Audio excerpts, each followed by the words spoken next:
BFM Business, BFM Crypto, le club. Sandra Gandoin. BFM Crypto, le club, je suis ravie de vous retrouver. Il est 15h, on est ensemble jusqu'à 15h30 sur BFM Business. On va parler éducation au crypto, on va parler des dernières actus bien sûr et de fiscalité aussi avec mes invités. Jonathan Erskovici qui est à distance, le fondateur de Stackinsat, à l'origine aussi de Surfing Bitcoin, et on va parler dans un instant. Vous allez bien Jonathan ? Très très bien, merci Sandra. On va faire le bilan dans un instant. Louis-Alexandre de Froissart est également avec nous, gérant associé chez Montaigne Conseil et Patrimoine. Bonjour Louis-Alexandre. Bonjour Sandra. On va parler de fiscalité, c'est la période. Ouais. Il y a ce sujet en ce moment. Et Maxime Euzet, journaliste crypto, à la tribune pour les dernières actus. Bonjour Maxime. Bonjour. Ravi de vous retrouver dans l'émission. On va commencer par vous Jonathan, parce que vous avez le droit, après tout. C'était ce week-end, c'était l'événement du week-end même. Il fallait être à Bordeaux ce week-end, il y avait Surfing Bitcoin. Comment ça s'est passé Jonathan ? Eh bien Sandra, déjà bonjour aux autres invités. Eh bien écoutez, ça a été une édition extraordinaire. On sortait quand même de 5 éditions à Biarritz.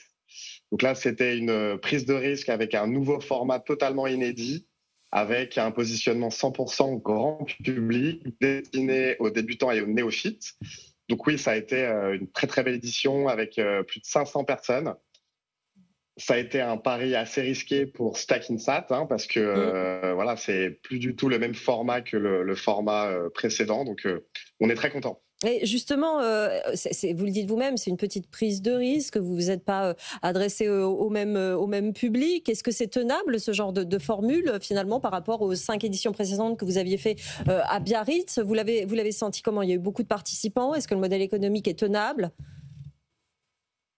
Alors, c'est une très bonne question. Pour être tout à fait honnête avec vous, c'est un peu un crash test. C'est-à-dire qu'on ne savait pas du tout vers quoi on allait. Et encore une fois, les années précédentes, on avait un business model assez solide, finalement, comme n'importe quel autre événement qui sont généralement orientés plutôt sur le B2B. Ouais. Et là, l'idée, c'était justement de rendre cette conférence très accessible à partir de 20 €.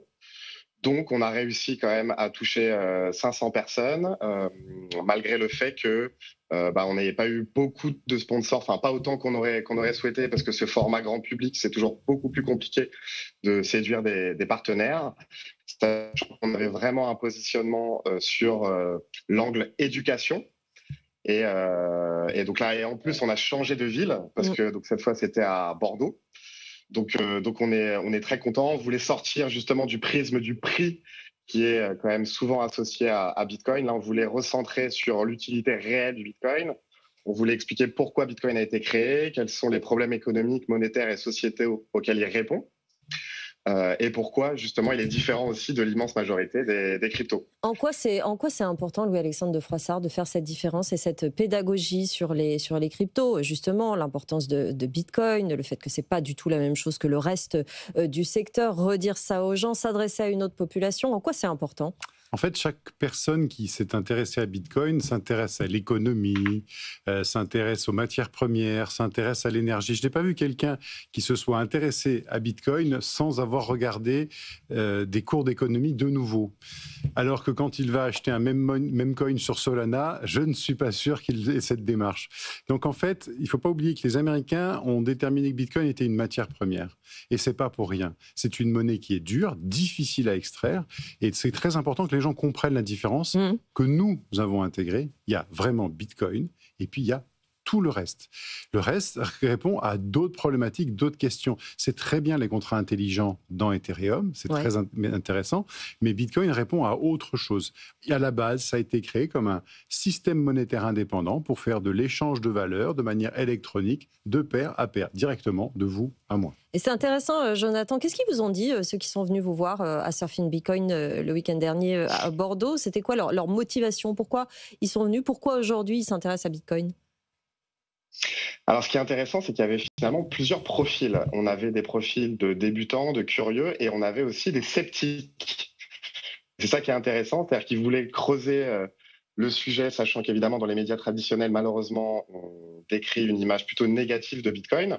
Donc, tout simplement, ils ont voulu se renseigner, s'éduquer. Et ce qui est assez intéressant, c'est que les gens sont restés l'intégralité de la journée. Moi, je pensais justement que certains allaient juste être de passage, mais là où on a été vraiment surpris, c'est que tout le monde est resté vraiment jusqu'à la fin de la journée. Donc, on a eu un public très, très engagé. Et ce qui est encore plus engageant pour nous, c'est qu'on voulait évidemment, il y avait un défi pour Stackinsat de transformer finalement les participants en clients du plan épargne Bitcoin de Stackinsat. Et ça, c'est une réussite, clairement, parce qu'on avait pour objectif de transformer la moitié des participants, donc 250. Et là, au moment où je vous parle, Sandra, on est déjà à plus de 200 comptes créés. Donc, on est vraiment, vraiment très, très surpris et très satisfait de ce résultat. Donc, finalement, le modèle éducatif grand public fonctionne. Et c'est la raison pour laquelle on va très probablement lancer une 7e édition, toujours sur ce format 100% grand public. Alors, on continue notre Tour de France, c'est comme ça que je l'avais annoncé en novembre dernier. L'idée, c'est de parcourir toute la France de ville en ville. Donc, on a commencé par Bordeaux et maintenant la question, c'est d'essayer de trouver la meilleure ville, la prochaine ville. Donc, on a déjà quelques idées en tête, comme par exemple Lyon, Marseille, Cannes, Toulouse. Et ça fait partie justement aussi des questions qu'on se pose et qu'on voulait poser à votre audience, Sandra. Ouais, il faut faire un grand sondage. Répondez-nous, où est-ce qu'on écrit pour donner notre ville préférée? Alors, on a dit Toulouse, Marseille, Lyon, Cannes pour le moment. Où est-ce qu'on peut écrire son choix, Jonathan? Alors, tout simplement sur l'adresse mail contact@stackinsat.com. Et l'idée, c'est évidemment d'essayer de sélectionner la ville où il y aura eu le plus d'adhésion. Mais en tout cas, on est très content d'annoncer cette 7e édition qui aura lieu probablement à l'automne, donc en octobre de cette année. La 7e édition de Surfing Bitcoin, on l'attend évidemment parce que ça fait des émules, ce genre d'événement. C'est toujours intéressant de communiquer, de faire de la pédagogie. Vous restez avec nous, Jonathan Erskovici, parce que on a des petites actus à développer avec vous, Maxime Euzet. Déjà, on va s'intéresser aux cours et aux flux qui sont revenus dans le vert ces derniers jours. Il y a même des paris hier sur le plateau. On disait que Bitcoin allait dépasser les 100 000 avant la fin de la semaine. C'est Alexis Bouvard qui nous disait ça chez Bitpanda. C'est vrai que c'est repassé dans le vert. Bon, 100 000 $, c'est un peu ambitieux. Mais en tout cas, ce qui est sûr, c'est que la plupart des crypto-monnaies ont augmenté ces dernières semaines. Sur les 6 derniers jours, le cours du Bitcoin, lui, a augmenté de 7%. Et sur un mois, il a même augmenté de près de 14%. Et le rebond pourrait continuer, puisque la banque Standard Chartered vient de mettre à jour ses perspectives. Et elle aussi, elle prévoit un Bitcoin à 120 000 $, cette fois-ci d'ici l'été, et même à 200 000 $ d'ici la fin de l'année. Il y a quand même des petits pronostics. Oui, quand même. Ce regain des crypto-monnaies se voit aussi dans les flux d'investissement, puisque la semaine dernière, les ETP crypto, donc des cousins des ETF, si on peut dire, ont enregistré l'une des plus fortes collectes de leur histoire, selon CoinShares, avec 3,4 milliards de $ d'entrée. Et dans le même temps, la société d'analyse CryptoQuant note que les baleines, donc ces très gros détenteurs de crypto, sont de retour et ont acheté beaucoup de crypto sur les plateformes d'échange, notamment sur Binance et Coinbase, ce qui a apparemment tiré les cours à la hausse. Et enfin, signe du retour de l'attrait pour les monnaies virtuelles, Libit, l'ETF de BlackRock, qui est donc le plus gros ETF Bitcoin au monde, a fortement collecté la semaine dernière, après plusieurs mois de décollecte, et il détient à présent près de 3% de tous les bitcoins en circulation. Alors c'est intéressant, pourquoi ça s'est reparti dans le vert comme ça? On va demander leur avis juste après à nos invités, mais est-ce que vous avez des pistes, des réponses à ça, Maxime? Alors, comme toujours, ce n'est pas facile à expliquer, il y a plusieurs théories. Selon l'analyste d'IG interrogé par La Tribune, Alexandre Baradez, le regain des cryptos vient du retour de l'appétit pour le risque des investisseurs. Selon lui, les investisseurs reviennent donc sur le Nasdaq et sur les actions américaines et sur les cryptos, car il y a un apaisement dans la guerre commerciale portée par Trump. Mais il y a aussi d'autres explications. Pour James Butterfield de CoinShares, le retour des investisseurs s'explique par les inquiétudes liées à l'impact des droits de douane sur les résultats des entreprises. Et parce que Microsoft, Apple ou encore Meta vont publier leurs résultats trimestriels demain. Et ces craintes auraient donc renforcé l'attrait pour les actifs refuges comme l'or et donc aussi pour les cryptos parce que les cryptos, le Bitcoin surtout, sont parfois vus comme des actifs refuges. Enfin, on peut noter la faiblesse du dollar et la baisse de l'or ces derniers jours qui a pu pousser des investisseurs à vendre ces actifs pour acheter des cryptos. Louis-Alexandre, c'est quoi votre version? C'est quoi votre explication préférée? 3 explications possibles. La première, effectivement, la baisse du dollar. Le dollar a baissé très fortement par rapport à l'euro. Et donc, il y a un différentiel non négligeable de performance entre le dollar et l'euro. Le Bitcoin n'a pas autant monté en euros. Deuxièmement, beaucoup de particuliers sont rentrés sur les hauts de marché, comme d'habitude. On passe les 100 000 $, tout le monde y va. Alors qu'on rappelle que c'est quand même mieux de le faire quand il est à 20 000, mais bon, c'est un autre débat. Voilà, et puis au bout d'un mois ou deux, ça commence à baisser, ils prennent peur, et à ce moment-là, ils vendent. Oui. Alors que nous savons très bien que nos acheteurs professionnels, que certains nomment les baleines, ont toujours été à l'achat, même s'il y a le retour de certaines. Nous, on a vu des flux qui étaient continue. Troisième point, regardez l'indicateur avancé des liquidités mondiales dit M2, agrégat M2. Cet indicateur montrait une baisse globalement après Noël. Et là, il est reparti très fortement à la hausse. Vous avez des plans d'annonces massifs en Allemagne, en Chine et ailleurs, ce qui fait que la liquidité mondiale en excès va sur des actifs risqués, à commencer par le Bitcoin. On peut encore parler d'un actif risqué pour le Bitcoin ? Alors, on peut se poser des questions, effectivement, parce qu'on a vu plusieurs réflexes pavloviens inversés, c'est-à-dire qu'on a vu des gens qui allaient se réfugier sur le Bitcoin, ce qui est quand même un peu nouveau. On l'avait vu dans des pays avec des monnaies très faibles, on l'avait vu en Angleterre il y a 3 ans sur la crise des gilts, mais là, c'est un peu nouveau. Maxime, qu'est-ce que vous en pensez ? Oui, c'est intéressant. Certaines fois, on considère le Bitcoin et d'autres crypto-monnaies comme des actifs très volatiles et qui peuvent être liés à la tech. D'autres fois, on le considère comme un or numérique. Pourtant, ces deux choses dans la finance sont complètement opposées. Que pensez-vous de ça ? Est-ce que vous pensez qu'on est plutôt sur un or numérique ou sur des actifs Un point d'inflexion. Moi, je pense qu'on est sur un point d'inflexion. C'est-à-dire ce que d'autres pays ont connu comme non seulement une réserve de valeur, mais en plus une valeur refuge, en cas de crise monétaire forte, pourrait commencer à intervenir dans les pays développés. On l'a vu en Angleterre avec la crise des gilts, mais on le verra sûrement dans des pays développés, parce que quand le dollar baisse de 20% par rapport à l'euro, c'est bizarre, mais le Bitcoin, lui, il a compensé comme l'or. Jonathan, quelle est votre interprétation, vous ? Sandra, vous me connaissez, c'est-à-dire que moi, je suis un bitcoiner convaincu. Et effectivement, les fluctuations de court terme, finalement, moi, m'importent peu. On est vraiment plutôt sur un temps long. Et d'ailleurs, c'était l'objet de ma propre keynote à Surfing Bitcoin sur quand acheter du Bitcoin. Et effectivement, Bitcoin est un actif risqué, qui est un actif très utile. Mais il faut rappeler quand même que c'est l'actif le plus performant de ces 10 dernières années, et performant d'un point de vue performance sur risque, c'est ce qu'on appelle le ratio de Sharpe en finance. Et on voit que sur 10 ans, Bitcoin, c'est quand même l'actif le plus performant du point de vue du ratio de Sharpe. Donc, encore une fois, nous, on se positionne plutôt sur un temps long. Et j'ai justement parlé de cet objectif du $1 million, parce que moi, personnellement, je suis convaincu qu'on y arrivera. Alors, effectivement, il y a beaucoup de pronostics sur d'ici 2 ans, 3 ans, 4 ans, 5 ans. Et en fait, personne n'en sait rien. En tout cas, son utilité ne va faire que se démontrer au fur et à mesure. L'adoption ne va faire que progresser. On est encore tous des early adopters.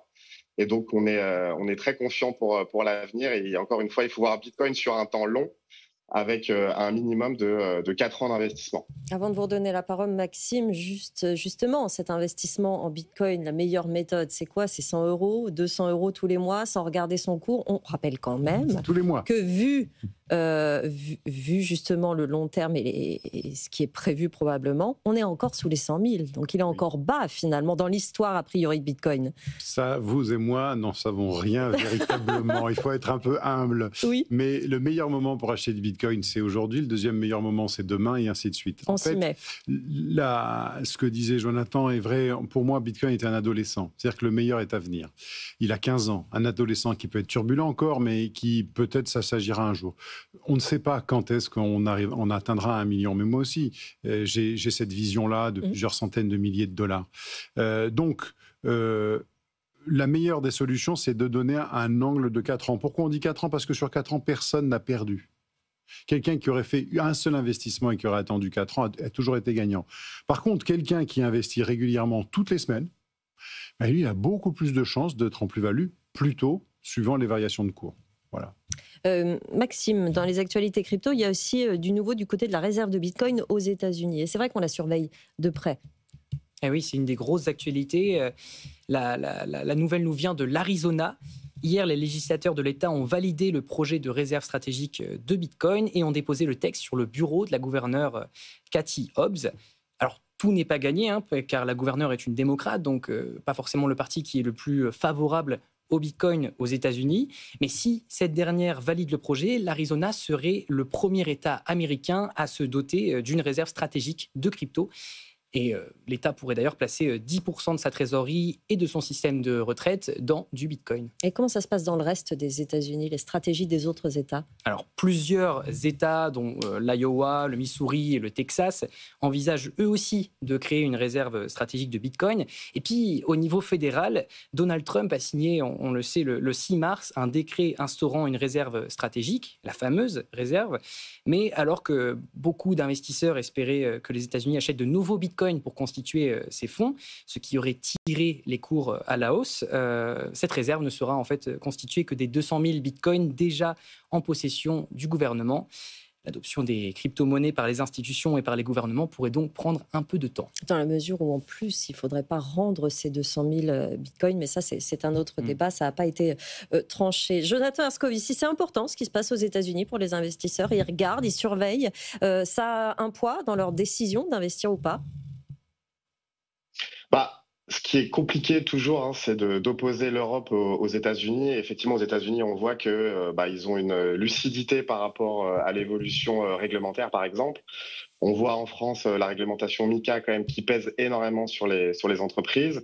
Et on a l'impression effectivement qu'aux États-Unis, ils ont une vision un peu plus long terme et plus positive sur Bitcoin et les cryptos de manière générale. Donc oui. Évidemment, les investisseurs ont un regard très important sur les États-Unis et ce qui se passe aux États-Unis est très important pour la suite. Ils ont un regard envieux à ce niveau-là sur les États-Unis. C'est intéressant d'ailleurs, Mika, vous en parliez. Pour le moment, l'AMF n'a pas du tout donné en France de certification MiCA aux entreprises du secteur, Louis-Alexandre. Alors il y a un agrément, parce que là on en est maintenant à l'agrément, c'est-à-dire qu'on n'est plus à l'enregistrement, on est à l'agrément. Forge, Société Générale, oui. à l'agrément, c'est le seul. On peut dire qu'il y a un certain attentisme parce que on se rend compte que c'est quelque chose de douloureux, de long, d'incertain. Il faut fournir beaucoup de pièces. Et on n'est pas sûr d'y arriver, donc on se pose vraiment des questions parce qu'on se dit c'est pas la peine d'aller faire quelque chose de long et douloureux, d'arriver à 3 mois de la fin et de voir que finalement l'AMF va revoir sa copie en disant non, j'ai peut-être été trop exigeant et de l'avoir pour moins cher. Donc aujourd'hui, ma vision du secteur, c'est que tout le monde est en train un peu d'attendre, de réunir toutes les pièces, de faire tout ce qu'il faut et de jeter un œil sur d'autres législations européennes qui sont un tout petit peu plus, compréhensive ou accueillante, pas loin de chez nous, parce que c'est un peu cauchemardesque aujourd'hui en France. Maxime? Il reste à peu près un peu plus d'un an, oui. puisque le 31 décembre, il restait 18 mois. Oui. Est-ce que vous pensez que la France pourrait perdre des entreprises si l'AMF ne donne pas plus d'autorisation, ne donne pas d'autorisation d'ici Alors, c'est pas qu'elle en donne pas, c'est qu'elle ne donne pas des signaux d'envie de construire un secteur ensemble. En fait, on a l'impression que cette réglementation, elle est faite pour les grands établissements bancaires, point. On ne veut pas de petits joueurs, on ne veut pas d'indépendants. Et c'est ça l'impression que l'on a. Donc oui, il y a des chances que certaines entreprises aillent chercher cet enregistrement ailleurs, parce que en France, quand on vous dit ça va vous coûter 500 000 euros, vous avez une barrière à l'entrée qui est tout à fait compréhensible. Et donc, c'est un élément de ségrégation, si je puis dire. Nous, pour le Conseil, on va être 5 ou 6 en France à aller chercher cet agrément. C'est pareil, on se dit, est-ce qu'il faut y aller maintenant pour que ça nous coûte des dizaines de milliers d'euros, des dizaines de mois d'avocats avec des échanges de courriers qui n'arrêtent pas parce que rien n'est vraiment calé? Ou est-ce qu'on va vers des réglementations de pays confrères qui vont nous dire, écoutez, nous, on est très heureux d'accueillir votre entreprise chez nous? Oui, ça va être ça, effectivement. Et ça va rester européen. Hier, Bitpanda parlait de désagréments à Malte. Oui. Et Malte en a délivré pas Oui, mal. C'est déjà pas mal, oui. l'un des premiers qui en a délivré, effectivement. C'est quoi les conséquences, Jonathan, sur des acteurs français, par exemple? Vous êtes en plein dedans. Les conséquences pour vous, ça pourrait être quoi s'il y a trop de réglementation au final? Alors déjà, peut-être petit rappel à vos auditeurs de l'histoire de la réglementation, parce qu'effectivement, la France a été pionnier en la matière, parce que dès la loi Pacte en 2019, on a instauré évidemment ce statut PSAN, et c'est principalement la crise FTX qui a renforcé finalement cette crainte du régulateur avec un enregistrement renforcé, puis l'avènement de MiCA et de cet agrément CASP. Alors effectivement, pour revenir plus particulièrement à votre question, oui, clairement, il y aura de la casse. Je crois qu'il y a plus d'une centaine de PSAN enregistrés en France. Et ça, je peux vous garantir qu'au 30 juin 2026, il n'y aura clairement pas 100 PSAN qui auraient été agréés MiCA. Donc, ce qui signifie tout simplement qu'il va y avoir de la consolidation, qu'il va y avoir justement un secteur qui est en mouvement. Et donc nous, effectivement, la chance qu'on a, c'est que ça fait très longtemps qu'on est là et qu'on a un track record suffisamment important pour être solide et aller chercher cet agrément MiCA. Mais ce ne sera pas le cas de tout le monde. Et effectivement, il y aura de la casse malheureusement sur le marché français, à moins que certains acteurs, comme disait tout à l'heure l'un de vos intervenants, de partir dans d'autres zones plus favorables. Et dans tout ça, il y a aussi la fiscalité. Oui, parce qu'on est en France, oui, Alexandre de Froissart. On ne peut pas parler d'argent sans fiscalité. On est en pleine période fiscale. C'est quoi, déjà, dans les délais, là, il nous reste 6 semaines pour les plus chanceux pour fournir sa déclaration. Qu'est-ce qu'on fait pendant ces 6 semaines quand on a de la crypto? C'est quoi les bons réflexes? C'est mieux déjà d'avoir un petit peu analysé ce qu'on a fait avant. Donc, quelles sont les opérations imposables? J'ai fait un transfert de crypto vers de l'euro, du yen, du dollar et ainsi de suite. À ce moment-là, donc un retour vers ce qu'on appelle la monnaie fiat, ça c'est une opération imposable. Deuxième opération imposable, j'ai fait des achats en crypto. J'ai une carte Binance, par exemple, ou une carte d'un autre intervenant et j'ai fait un achat. Ça, c'est une opération imposable, c'est clair. Mais il y a des opérations qui sont plus difficilement détectables. Par exemple, j'ai acheté un jeton qui n'est pas considéré comme un actif numérique. C'est-à-dire que, par exemple, j'ai vendu du XDAI pour aller acheter un jeton Realty. Ça, c'est une opération imposable. Les gens l'oublient. Autre chose, il y a eu selon certaines interprétations, il y a encore un petit flou sur les airdrops, c'est-à-dire sur les récompenses qu'on peut recevoir, sur les récompenses de stacking, sur le mining. Tout ça sont des opérations qui peuvent être imposables si on ne fait pas attention ou si on a une lecture littérale des textes. Ça, c'est la première chose. Quelles sont les opérations que j'ai fait l'année dernière et donc quelles sont les opérations imposables? Donc, si on ne sait pas ce que l'on a fait et que l'on est en détention directe, on va sur un explorer de blockchain, on explore ses adresses et il faut savoir qu'on ne peut tout retrouver. Si par contre on a une plateforme, eh bien, il y a des outils très bien comme Waltio par exemple. Je plug mon API de ma plateforme sur Waltio et à ce moment-là, j'ai quelque chose de beaucoup plus simple. Est-ce qu'on avait dit aussi, Jonathan, et vous nous en aviez parlé pour Stackinsat, c'est que l'année prochaine, les plateformes auront l'obligation de fournir la liste, justement, cette fameuse liste que nous, on va regarder cette année, mais là, la liste de toutes les opérations qui auraient été faites dans l'année, c'est ça, hein? C'est très drôle. Alors, déjà aussi, pour rappel, si je ne dis pas de bêtises, la semaine dernière, j'étais en plateau avec vous et mon cher avocat Alexandre Lourimi, qui a justement décrit tout le système fiscal pour 2025 avec justement des mises à jour. Et donc, oui, vous avez raison, Sandra. Nous, en fait, on va fournir un historique de transactions, parce que nous, finalement, c'est quand même assez simple vu qu'on ne fait que acheter ou vendre du Bitcoin. Donc, quelque part, Stackinsat, la déclaration est assez simple. Le plus compliqué, c'est surtout pour les autres plateformes, surtout celles qui ne sont pas françaises, où il y a une obligation de déclaration qui est achat ou vente dans tous les cas, alors qu'effectivement, sur Stackinsat et pour toutes les sociétés françaises, lorsqu'il n'y a pas eu de vente ou de plus-value réalisée, il n'y a pas obligation de déclarer son compte au fisc. Les dernières, Louis-Alexandre. Oui, justement, c'était le paragraphe d'après, c'est-à-dire qu'il faut déclarer autre chose, c'est-à-dire toutes les plateformes sur lesquelles on a des cryptos à l'étranger. Même si elles ont été déclarées l'année précédente, il faut le redire. C'est un imprimé 3916 qu'il faut remplir, il ne faut pas oublier de le remplir. Pourquoi ? Parce que la nouveauté de cette année, ce sont les amendes. C'est 750 € par compte que vous avez oublié, c'est 125 € par approximation ou inexactitude sur votre déclaration. Et si jamais votre portefeuille a dépassé temporairement ou définitivement 50 000 € dans l'année, on double tout ça, c'est-à-dire ce n'est plus 750 €, c'est 1 500 € par compte oublié et c'est 250 € par inexactitude. Voilà la nouveauté de cette année. Si vous voulez voir les coupables, on aime bien montrer du doigt pour ça. Et donc la question c'est, est-ce qu'il ne faudrait pas anticiper ? Par rapport à l'année prochaine, est-ce qu'on fait en 2025 et déjà penser à la déclaration de 2026 ? Exactement. Parce qu'en fait, la plupart du temps, on n'a pas toujours des bons réflexes sur l'anticipation des opérations. Par exemple, imaginons qu'aujourd'hui, vos anticipations de prix se réalisent et on arrive à dire, tiens, Bitcoin va faire 200 000 € cette année. C'est très bien. Je me dis, je vais alléger mon portefeuille. Or, quand je calcule ma plus-value, c'est très simple. Il faut que je calcule tous mes prix d'achat, ce qui me donne un prix moyen pondéré d'achat. Et quand je fais une vente, j'ai la différence entre la partie du portefeuille que j'ai vendu et son prix d'achat moyen. Et bien là, qu'est-ce que je peux faire ? Dans un premier temps, je fais un transfert de Bitcoin vers un stable, donc opération non imposable. Et quand j'ai besoin d'argent, à ce moment-là, je fais du stable vers l'euro.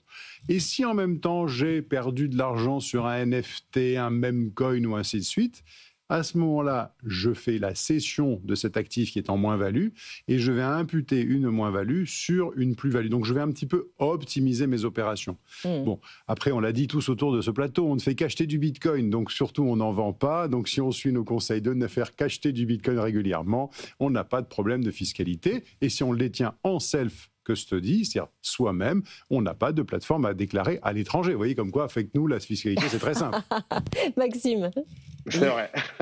Il y a une déclaration à faire pour les cessions, pour les plus-values. Il y a une autre déclaration à faire pour le lending et pour le staking. Comment on fait pour savoir quelle déclaration faire ? Comment on fait pour ne pas être doublement taxé ? Alors, c'est la même déclaration que l'on... Enfin, c'est imposé à la fin à la flat tax, tout ceci, mais la difficulté de notre régime fiscal, c'est sa complexité. Et donc, la plupart du temps, l'avantage que l'on a, c'est que là, on arrive à un tel niveau de complexité que le faire seul à la main, c'est devenu... clairement impossible. Il faut se faire accompagner. C'est pour ça que, par exemple, des solutions comme Waltio qu'on va plugger sur différentes solutions, ça nous permet de résoudre ce problème. C'est pas forcément abordable pour tout le monde. Si, Waltio, c'est quand même abordable. Après, ça va dépendre du nombre d'opérations ou des volumes que l'on va faire. Mais globalement, je trouve qu'en France, on a quand même des solutions qui sont abordables. Notamment abordables en fonction de la complexité.